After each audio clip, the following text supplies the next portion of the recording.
What up with y'all? Coming at you. I was getting ready to put the rims on. Ran into a little issue. I already knew I had to do it, but looks like I'm probably have to do it tomorrow. But those are the rears painted. One of the issues why I'm going to go powder coat it later down the road. Well, as soon as I get everything done and mocked up and everything. They was putting the rims on. They was trying to be as careful as they could, but they just marred it up here, took paint off. I didn't really get oil behind here.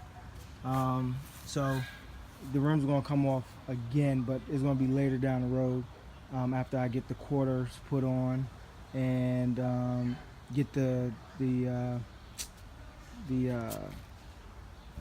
calipers and all that stuff, have it tubbed out. So these tires are staying on just the way they are until I'm ready to get ready to damn near paint the car. But here's the other issue. Oh, well, here's the fronts. So I went to go put the fronts on, and I was gonna, throw some spacers in there because I don't have the right bolts. You see the bolts, those for Range Rover, so they gotta have a seat to them. So my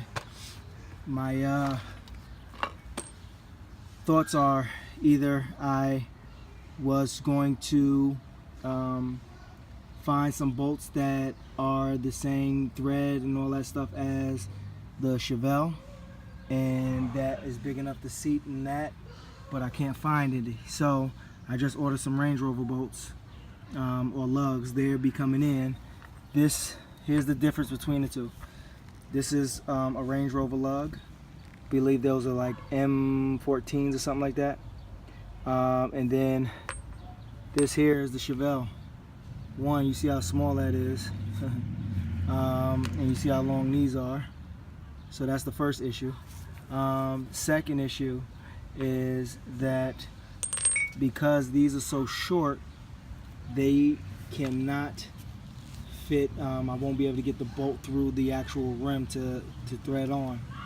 So the other option is I brought 20 of these, and I'm going to take the studs out, and I'm going to go ahead and get them drilled out and then get these pressed in. Now my issue that I'm gonna have with it is every time I go to change my brakes, I'm gonna have to drill a little hole out in the back. And so I'm gonna take these are just the I'm gonna end up swapping these out later, but I'm gonna end up taking these over to the to a shop here in town and see if they could mill out the hole for me, and that will hopefully allow me to press these in. So that's basically what I'm going to do. They almost fit in there. They're a little bit small, so they just have to hollow these out. So I'm going to take both of these off today, knock the bolts out, knock the threads out, and then get them ready to take over to the machine shop. And then the back, I'll have to take the rear end out and have them redo the rear end as far as the axles, and open those up so I can put the thread, these other studs in there. So I'm gonna take these over there tomorrow morning just to double check, because the brother is off tomorrow, and then we'll go from there. So yeah, just stay tuned, tube, and yeah, I'll get at you. Alright, what up, tube?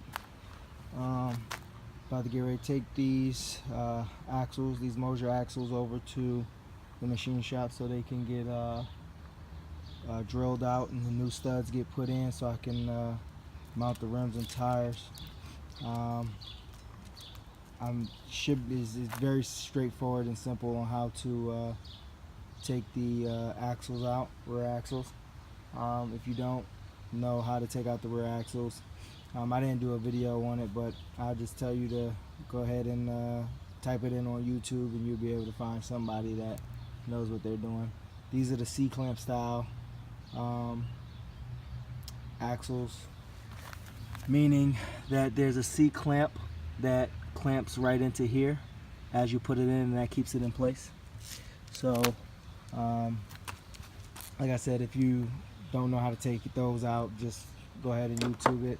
I didn't know how to take them out before I did this video. I just YouTubed it real quick. It literally took me 10 minutes to do it. But I also had all my brackets and stuff off. As you can see, I didn't have any of my brakes or anything like that, calipers or anything like that I had to take off. So, but make sure you do get yourself a drain pan or something to catch the oil. Other than that, that's it. While I go and take those over, I'm gonna go ahead and tape up the holes here so nothing crawls in there on both sides. And yeah, just stay tuned, tube, and yeah, I'll definitely get at you. Alright, tube, coming back at you. Got my axles back, my rear axles, and then I have my front rotors back for the Chevelle. It's getting a little late, so I'm about to get ready to slide them in just to make sure, but I took them to the machine shop just so I know that they had to open the holes up so I can put the new studs in. These are the Range Rover I believe it's M14 .15 lugs in, or studs in. And then I got the Range Rover actual bolts, and everything seats the way it should seat. So I'm gonna put everything on and then be able to mount the rims on there with no problem, no wiggles, no nothing. So anyway, too, my lugs came in as well. These things right here, I found them on eBay for all 20. I think I paid like 30 bucks or something like that. The ones online, they were like 12 bucks a piece from a place online. So caught a nice little deal on that. Yeah, so just stay tuned. I'm gonna try to throw these on real quick, and then I'll probably get some more footage later with the rims on it and with it down on the ground and everything tightened up, so then I can start getting working on them quarters. So all right, tube, I'll holla.